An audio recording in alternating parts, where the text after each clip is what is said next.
Kita cuma kalah apa aja ya. Mereka mainnya di luar negeri, kita mainnya di dalam negeri. Ya hanya kalah itu menurut Kalah kamu? itu aja.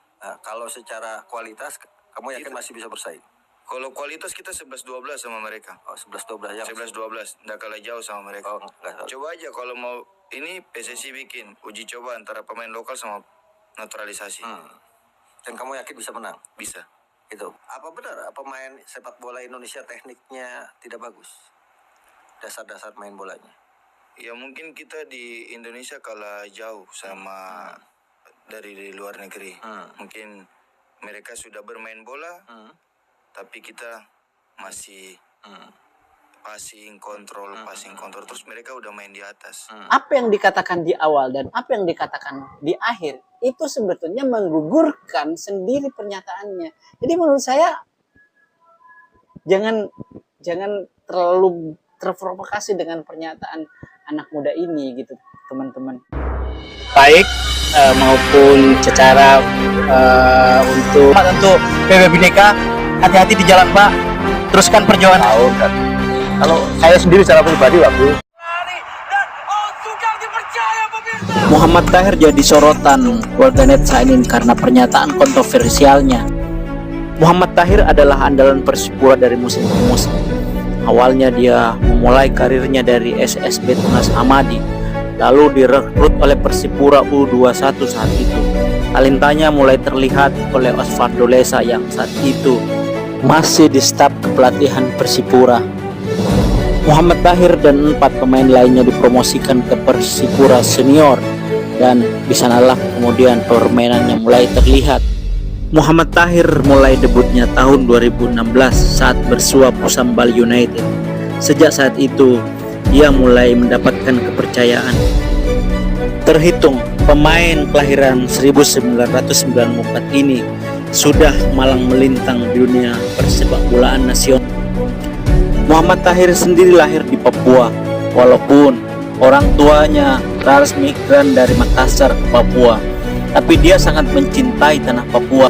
Pemain yang berposisi sebagai gelandang ini juga ikut mengantarkan Persipura Jayapura di tahun 2016 kala itu Persipura berhasil menjuarai turnamen Torabika Soccer Championship.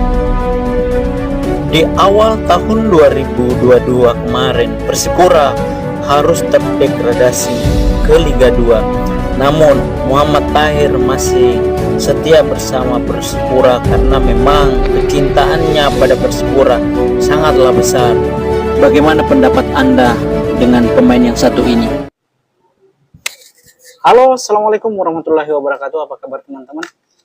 Semoga kita semuanya selalu dalam lindungan Allah Subhanahu wa taala, dan malam ini kita akan mencoba untuk membahas sesuatu yang sedang viral beberapa jam yang lalu atau beberapa hari yang lalu, di mana ada seorang pemain, mantan pemain timnas begitu menurut saya, yang mengatakan bahwa naturalisasi yang dilakukan oleh PSSI dan Sintayong itu sangat berlebih-lebihan gitu kan, sehingga menyempitkan pemain lokal untuk berkompetisi di tim nasional Indonesia begitu.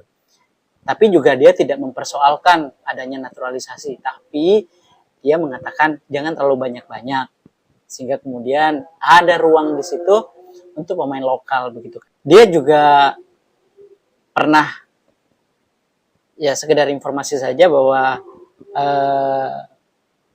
pemuda yang lahir di Jayapura ini adalah mantan anak buah Sintayong juga teman-teman, yang sempat dipanggil training center di beberapa bulan yang lalu, namun sayang beliau ini tidak sempat masuk begitu, hanya sampai dipantau perkembangannya, kemudian mungkin dirasa kurang mampu bersaing, akhirnya dia tidak digunakan begitu. Dan kamu sebenarnya pernah dipanggil ke timnas?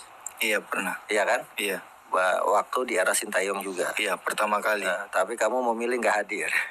Hadir. Oh hadir? Iya, hadir sampai selesai. Sampai selesai ya? Tapi saya mengapresiasi pemuda ini karena untuk dipanggil saja untuk training center itu, saya pikir itu adalah luar biasa. Berarti skill dan kemampuannya di atas rata-rata untuk pemain yang satu ini. Begitu. Lahir di Jayapura 30 tahun yang lalu dan bermain malang melintang di sepak bola Indonesia begitu domestik. Saat ini dia tercatat pemain PSBS Biak begitu teman-teman ya. Beberapa hari ini ketika dia diundang untuk berbincang-bincang mengenai situasi dan kondisi sepak bola Indonesia di podcastnya Bung Akmal, Muhammad Tahir ini sedikit mengungkapkan pendapat-pendapatnya secara pribadi begitu kan ya. Ya mungkin karena namanya hampir-hampir mirip dengan nama Ketua Umum PSSI Erick Thohir, seperti itu. Jadi saya katakan mungkin karena namanya mirip-mirip begitu sehingga kemudian orang ini menjadi perguncingan di warganet begitu kawan. Nah apa yang dikatakannya? Jadi yang dikatakannya adalah, kamu lihat komposisi pemain timnas saat ini gimana ya? Sekarang terlalu banyak naturalisasi sih. Terlalu banyak naturalisasi. Dan menurut kamu ini nggak sehat? Bukan nggak sehat sih. Cuma kesian kita adakan kompetisi di dalam negeri, gunanya untuk apa? Ya. Ketika ditanya bagaimana kondisi tim nasional Indonesia saat ini oleh Bung Akmal, dia menjawab bahwa terlalu banyak naturalisasi begitu. Anda bisa melihat ekspresi wajahnya itu sebetulnya tergurat di situ adalah ekspresi kekecewaan kalau saya melihatnya. Jadi ada guratan kekecewaan terhadap. Sekarang terlalu banyak naturalisasi sih. Terlalu banyak naturalisasi.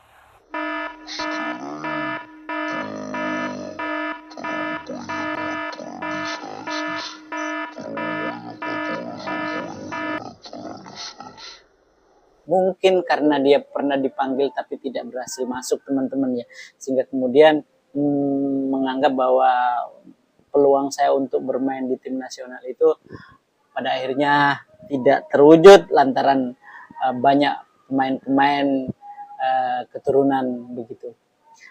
Dan yang paling kemudian menjadi kontroversi ketika dia mengatakan sebetulnya tidak ada kata menantang begitu, hanya warganet saja sebetulnya yang menganggap bahwa itu adalah tantangan.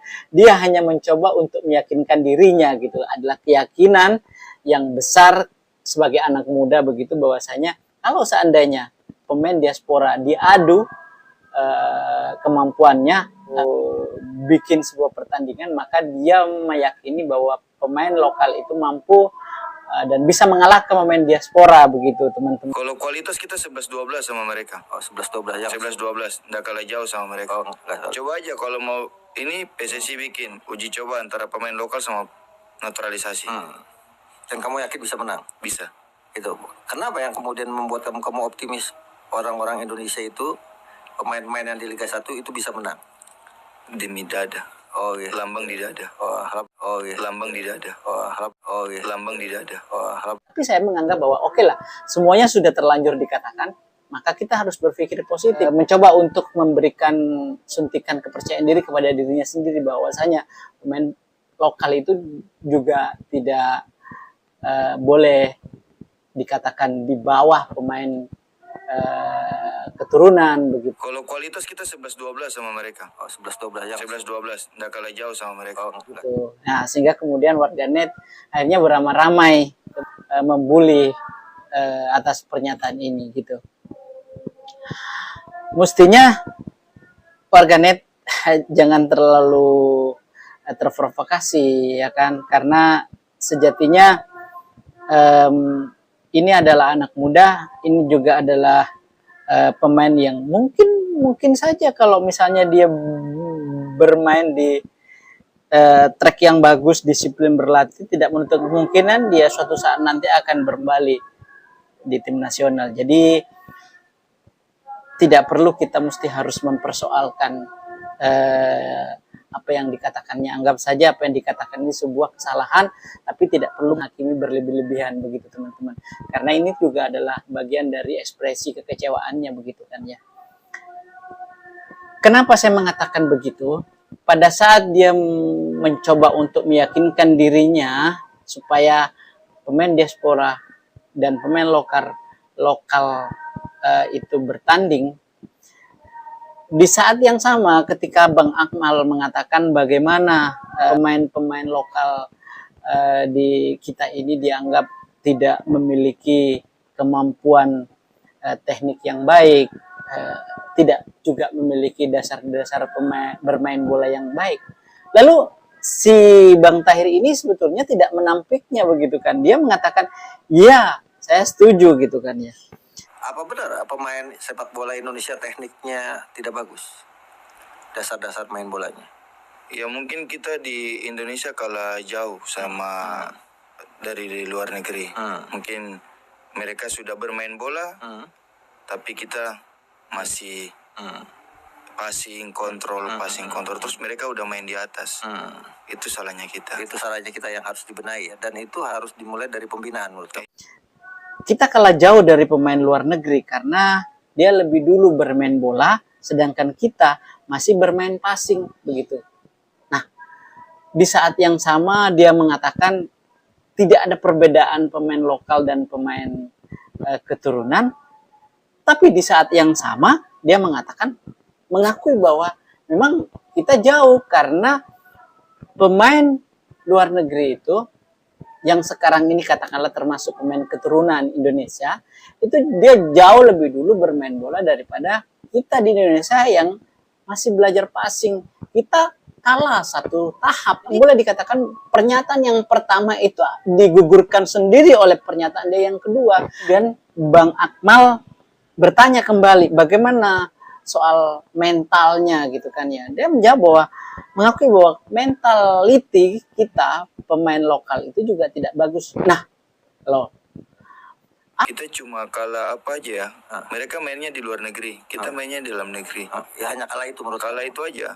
Kalau secara kualitas kamu yakin masih bisa bersaing?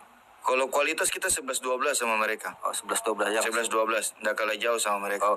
Coba aja kalau mau ini PSSI bikin uji coba antara pemain lokal sama naturalisasi. Dan kamu yakin bisa menang? Bisa. Itu. Apa benar pemain sepak bola Indonesia tekniknya tidak bagus? Dasar-dasar main bolanya. Ya mungkin kita di Indonesia kalah jauh sama dari luar negeri. Mungkin mereka sudah bermain bola, tapi kita masih passing kontrol terus mereka udah main di atas. Apa yang dikatakan di awal dan apa yang dikatakan di akhir itu sebetulnya menggugurkan sendiri pernyataannya. Jadi menurut saya jangan terlalu terprovokasi dengan pernyataan anak muda ini gitu, teman-teman. Ini hanya ekspresi kekecewaan saja gitu. Anda tidak perlu membulinya berlebih-lebihan atau apalagi mencoba untuk menghajar dia secara personal gitu kan. Saya pikir semua orang yang memiliki kekecewaan pasti juga akan memiliki sikap yang sama dan tentu juga akan memiliki pernyataan sikap yang berbeda kan. Hal yang berbeda itu saya pikir tidak perlu dipersoalkan. Jadi saya pikir itulah hal yang wajar teman-teman ya. Kita tidak perlu membesar-besarkan pernyataan Bang Muhammad Thohir ini, biarkan saja, lusa juga akan selesai dan akan berlalu begitu saja. Yang patut kita harus catat baik-baik bahwasanya saya katakan pemain ini memiliki skill yang baik, terbukti dia pernah ditawari juga oleh menurut dia lah ya klub Thailand, kemudian juga pernah ditawari juga oleh klub Belgia begitu, tapi dia menolaknya karena orang tuanya juga sudah tua gitu kan ya, harus membutuhkan seorang anak. Ya ini. Nah ini seharusnya yang harus kita perlu garis bawahi, kita perlu berikan apresiasi. Seorang anak tidak ingin meninggalkan orang tuanya hanya karena ingin mendapatkan cuan yang banyak di luar negeri begitu. Pada saat ditanya bagaimana kemudian kepemimpinan Sintayong apakah layak dipertahankan atau tidak, dia menjawabnya ya dipertahankan, dia pelatih yang bagus gitu kan, bahkan di atas tadi mengatakan bahwa dia sangat disiplin sekali. Dia terlambat 1 detik saja kita bisa dipotong uang saku kita 500.000. Siapa yang mau terlambat, siapa yang mau dipotong sebanyak itu? Begitu disiplinnya dia, begitu kan.